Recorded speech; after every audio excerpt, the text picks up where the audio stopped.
Welcome to the OSRS Leadership Series podcast, a production of Ogun Security Research and Strategic Services. At OSRS, we lead the charge in providing expert solutions in cybersecurity, digital investigation, national security strategy, and intelligence support across Africa and beyond. We invite you to explore our training programs, strategic advisories, and policy development tools at www.ogunsecurity.com. In today's episode, we turn our attention to Nigeria's increasingly complex security challenges. With the 2027 general election on the horizon and insecurity affecting nearly every region of the country, there is an urgent need for leadership that is strategic, coordinated, and adaptive. We are honored to be joined today by one of Nigeria's foremost security leaders, Dr. RSB Bello-Fadile, a retired colonel of the Nigerian Army and the chairman and president of the Council for African Security Affairs, CASA. Dr. Bello-Fadile is a seasoned security expert with decades of experience in military intelligence, strategy, and national defense. His leadership at CASA has strengthened regional cooperation on African security issues. As a public intellectual and advisor, he continues to shape conversation on security policies, crisis response, and leadership capacity across the continent. Colonel Bello-Fadile, it is an honor to welcome you to the OSRS Leadership Series. Thank you, Prof. My pleasure to be with you. All right, thank you very much. And without wasting your time, we all know that Nigeria is facing multi-front war, from insurgency in the northeast to criminal banditry in the northwest, IPOB agitation in the southeast, and privacy in the Niger Delta. Every region is challenged. The country is also battling new forms of crime, such as cyber terrorism and cross-border arms trafficking. It is no longer a question of capability alone, but of coordination, leadership, discipline, and institutional will. From your experience in military intelligence and national security, how will you characterize the current state of insecurity in Nigeria? Thank you very much. The fact that military, the Nigerian military, the Nigerian Army, is deployed in 34 out of 36 states shows something is wrong. Something is certainly wrong. And anybody that says all is well is not telling the truth. And that is the problem we have with our people. The ability not to speak out the truth, the ability to speak with two sides of the mouth. We have security problem. We know the Nigerian people, the Nigerian military, the Nigerian government is fighting the symptom of insecurity. And that's why we are where we are today. We are fighting. We need to move from symptom to the real issue of insecurity that we have. Thank you. And let me follow up. We are fighting symptoms, but in your opinion, why have conventional approaches failed to bring sustainable security outcomes, especially in regions like the Northeast and Northwest? I know you have been at the end of affairs, when it comes to national security, some of those problems. Why is it that some of those conventional approaches, why is it that it has failed?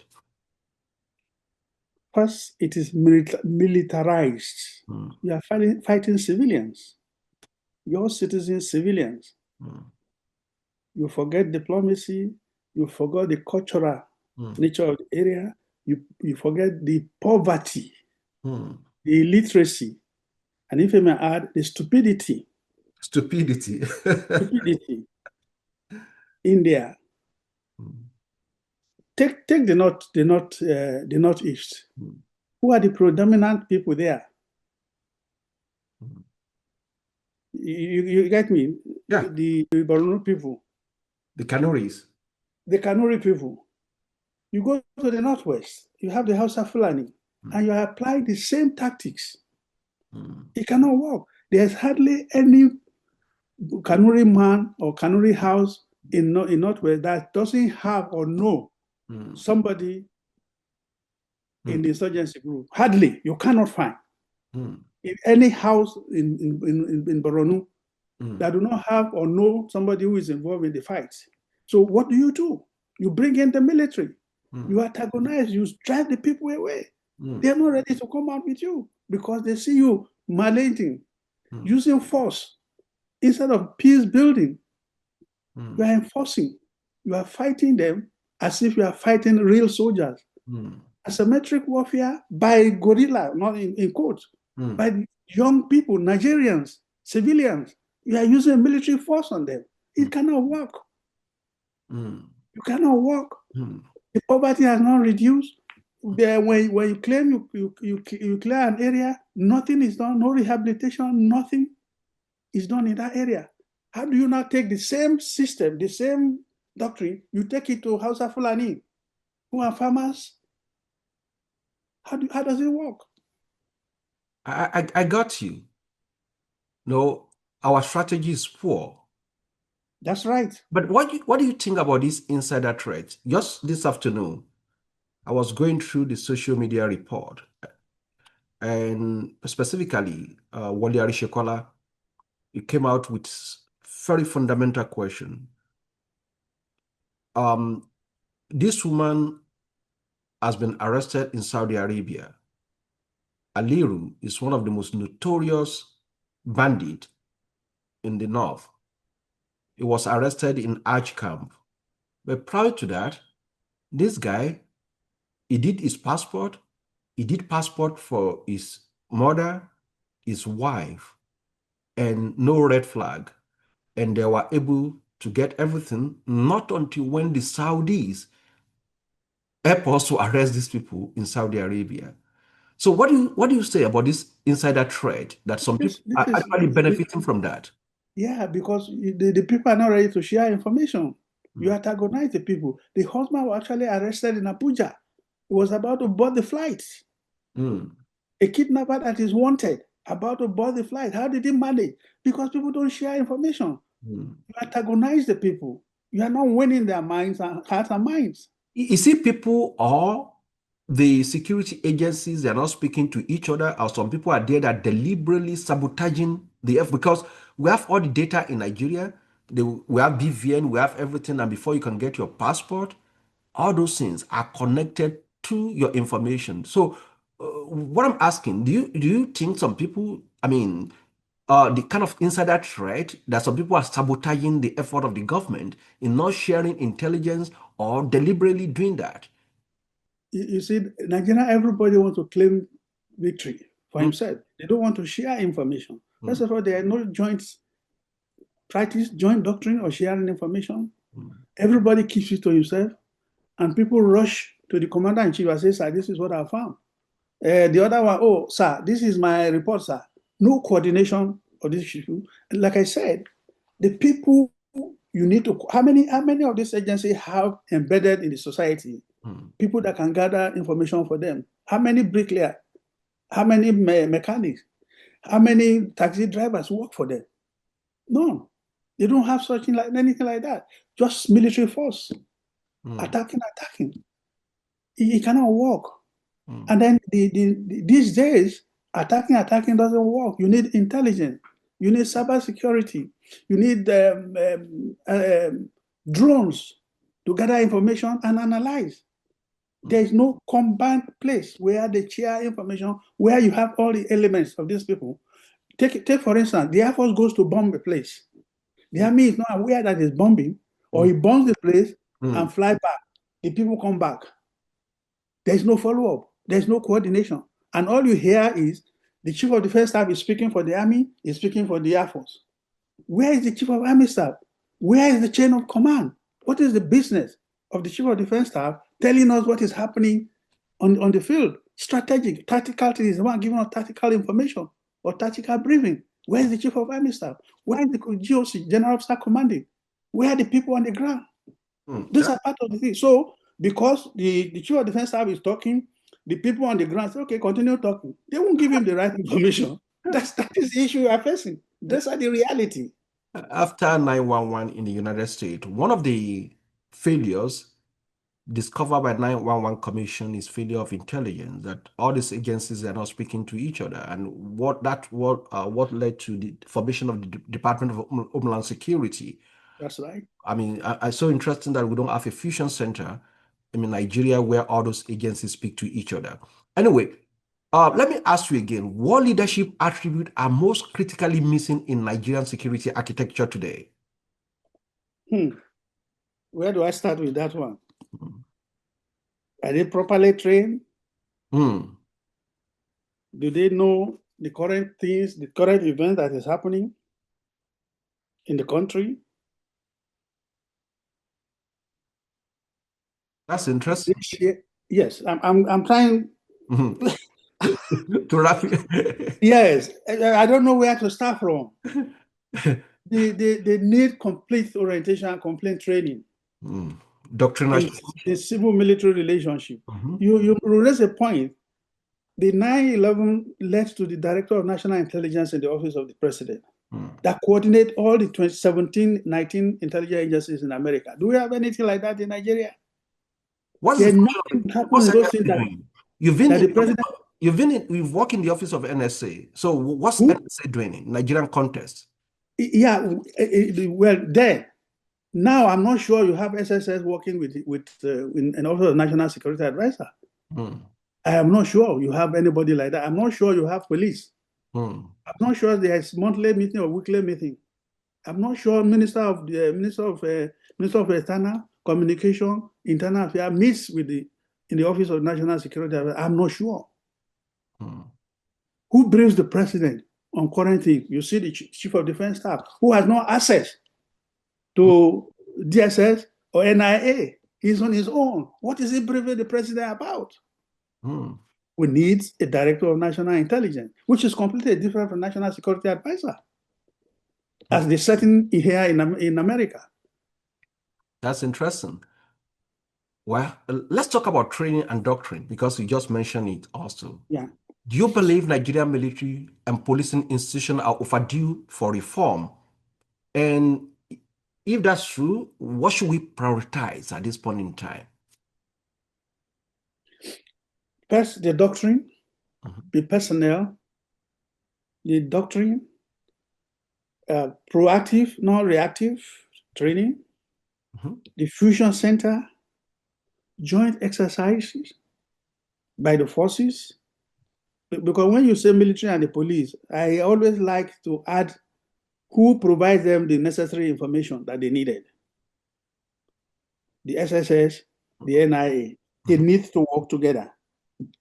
Excuse me. Then you have to decentralize the command. Like I said, the Chief of Defense Staff is in Abuja. He's telling you what is happening in Maiduguri.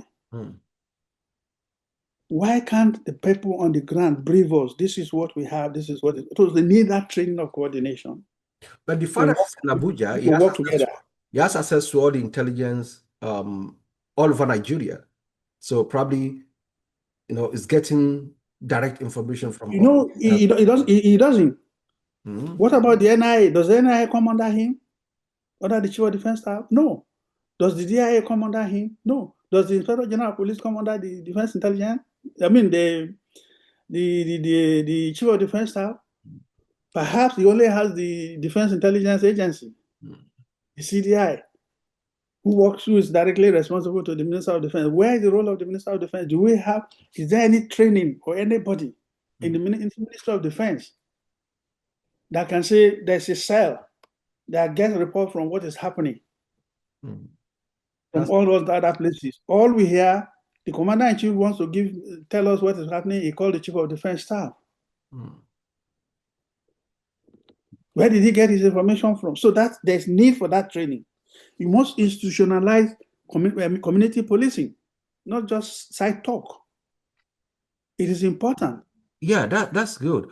Now, I just recall this that President Tinubu commissioned some forest guard, to police all our forests. Do you think the forest guard can do anything where our elite military personnel fail? The interesting thing, you have the national forest services in place. You have the DG with Commander General. You have an existing forest that check what goes on in the forest. Who is going to train them? The people that will train them are not being properly trained. That's what we're talking about. Of what use is the forest guard when the military cannot go into a forest in Zamfara, in Kaduna State, Southern Kaduna, Kaduna, Kutungora area, where the military cannot go? Probably, probably we can use them for intelligence gathering, intelligence collection. So, well, you see, now you have compromised yourself by coming out. This is what they are going to do. The insurgents, the cattle wrestler, the bandits, the kidnappers have had. Oh, we have a forest guard. Somebody is coming. Why do you do that?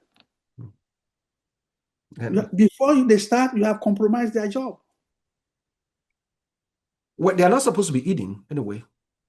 So we'll see what happens. Nigeria like to try and error, but not in this era of security of drones, which you can train people on, media monitoring, which you can train people on, embedded local people to gather information.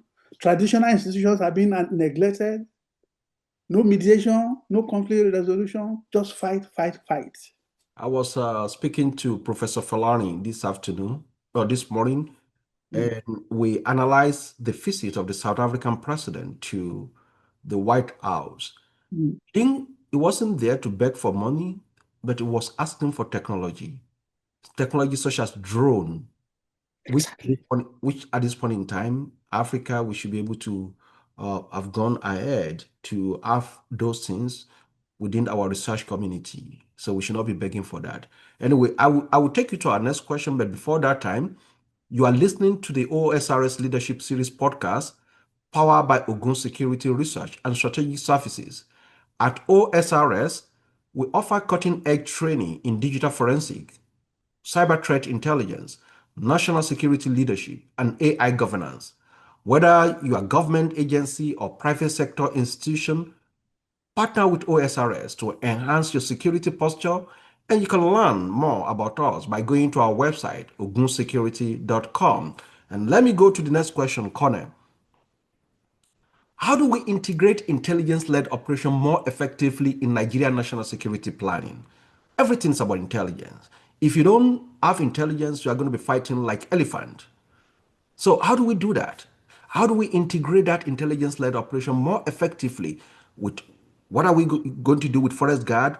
How are we going to use all the agencies we have effectively? How are we going to work with people? So, from your experience over years, your background, tell us. You need a unified national intelligence framework where everybody key in. Interagency data fusion that shares whatever data they have into that center. Modern surveillance infrastructure like drones, satellite imaging, signal intelligence, cyber tools, which you know of, and then social media monitoring. You need to build a national database of criminals. I don't know where you are going to put that. Then you have to recruit community-based informants that they're doing their normal work. You think they don't have that? Well, what information are they getting that somebody, a kidnapper that is wanted, fill the form for pilgrimage, pay the fee, screen, move from his state to Abuja, and nobody said anything?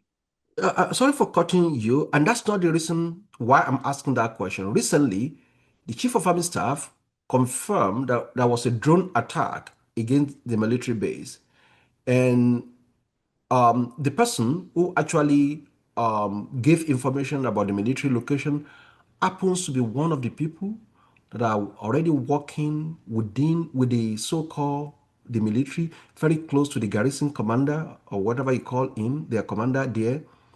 And this person happens to be a double agent.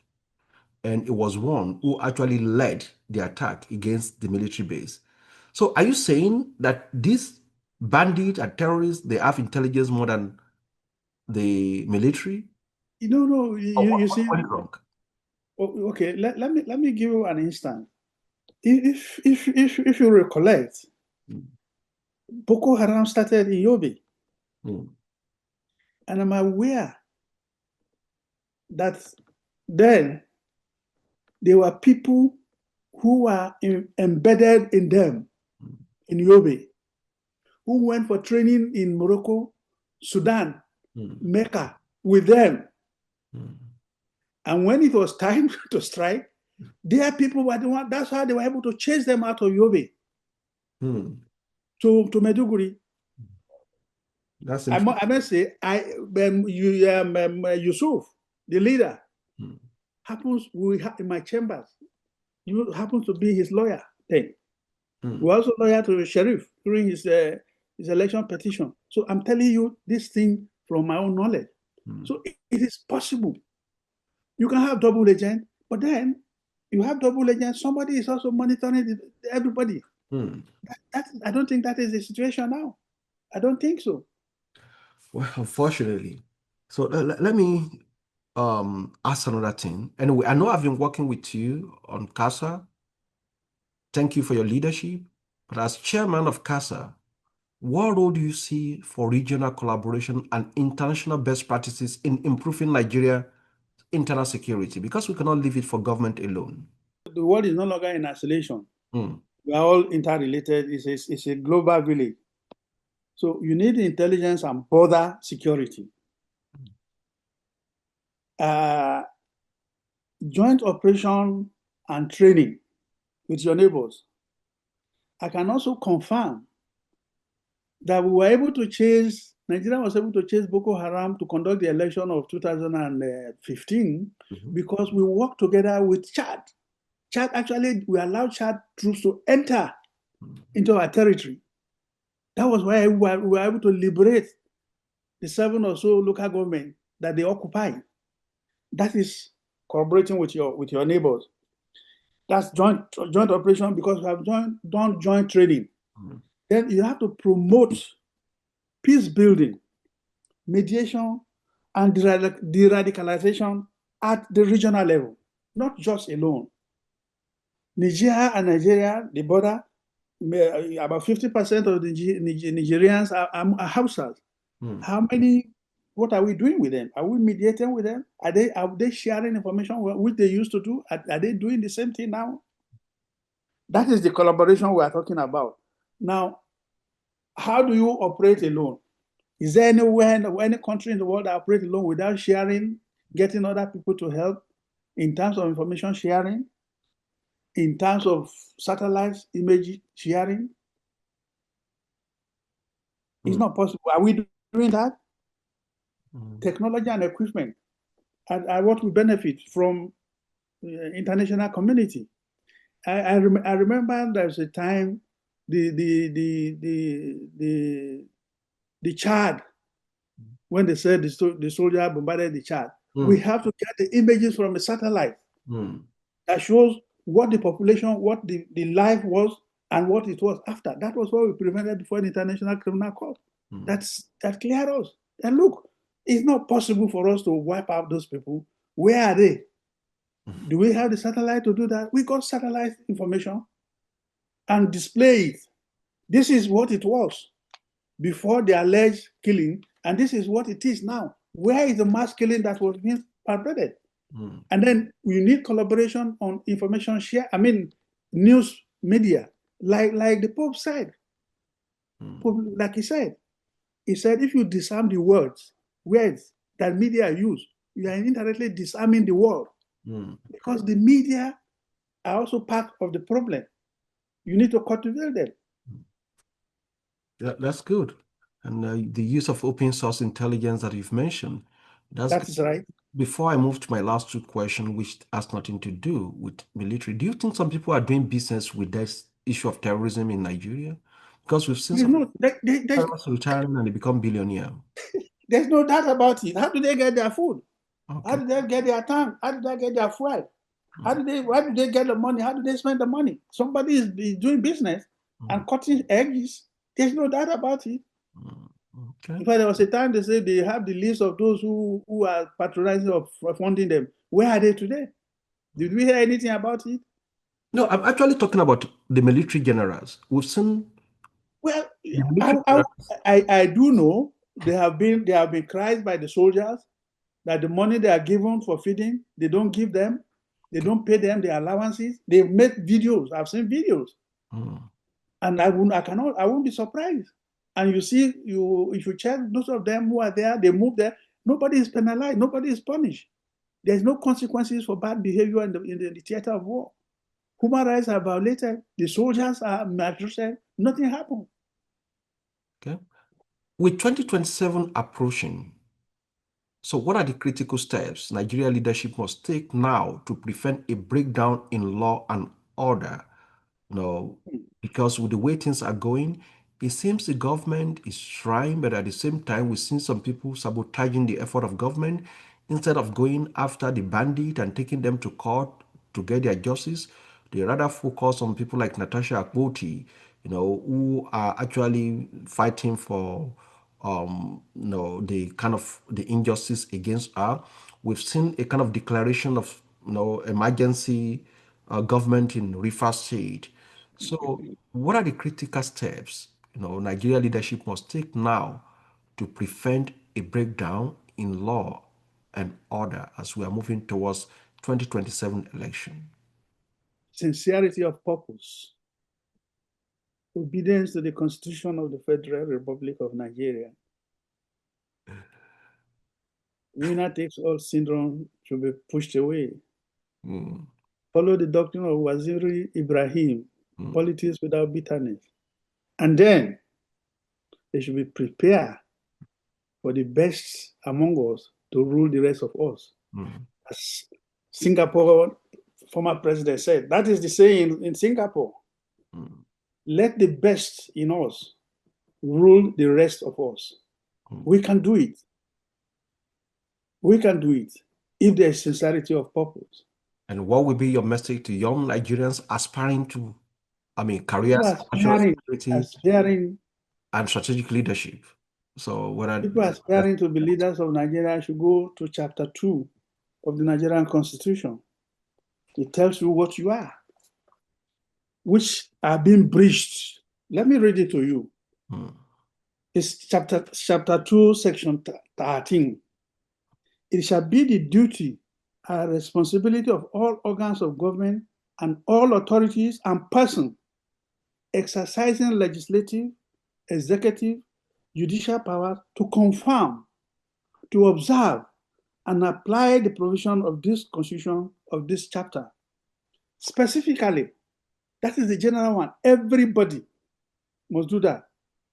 Then specifically, section 14 says, subsection 1b, the security and welfare of the people shall be the primary purpose of government, and the participation of the people in their government shall be ensured in accordance with the provision of this constitution. Now, go further. Assuming you win, you become president or governor or legislator. This is what subsection 3 of 14 says. The composition of the government of the federation or any part thereof or agency and the conduct of its affair shall be carried out in such a manner as to reflect the federal character of Nigeria and the need to promote national unity and also to command national loyalty, thereby ensuring that there shall be no predominance of persons from a few states or from a few ethnic or other sectional groups in that government or in any of its agencies. The same thing applies to local secretary, the state and local government. People took oaths to uphold, obey, and protect the Constitution. Are they doing it? That is the basis. That is the starting point for anybody who wants to see for leadership. Are they ready? Well, Haven't taken the oath. I've forgotten that Dr. Fadile has PhD in law, one of the few military officers in his time, to obtain PhD in law. So I know definitely you are going to drive us to this. Well, that is the Of bottom law. line. The violation of the social contract of And government with the people. That is what is responsible for poverty, responsible for ignorance, responsible for anything you want to think about insecurity. Breach of the social contract, which they swore an oath to uphold and defend. Any consequence? No. That's why I said stupidity is also part of the insecurity. Everybody kept quiet. Stupidity is part of insecurity. Because of our time, Dr. Bello-Fadile, thank you for your time and your profound contribution today.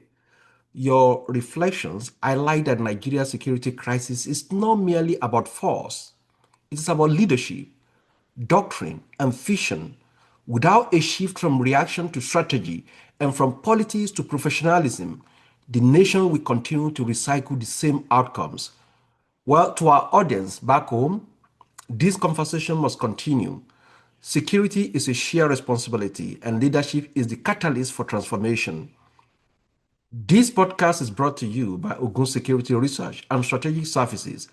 At OSRS, we are building the future of secure institutions across Africa through advisory, consulting, and training solutions in cybersecurity, digital investigation, and homeland security. Once again, connect with us at www.ogunsecurity.com or email us at contact@ogunsecurity.com to learn more. Until next time, I am Dr. Oludare Ogunlana, and this has been the OSRS Leadership Series podcast. Thank you for listening, and thank you for leading. Again, thank you, Colonel Bello-Fadile. Data flows like rivers wide.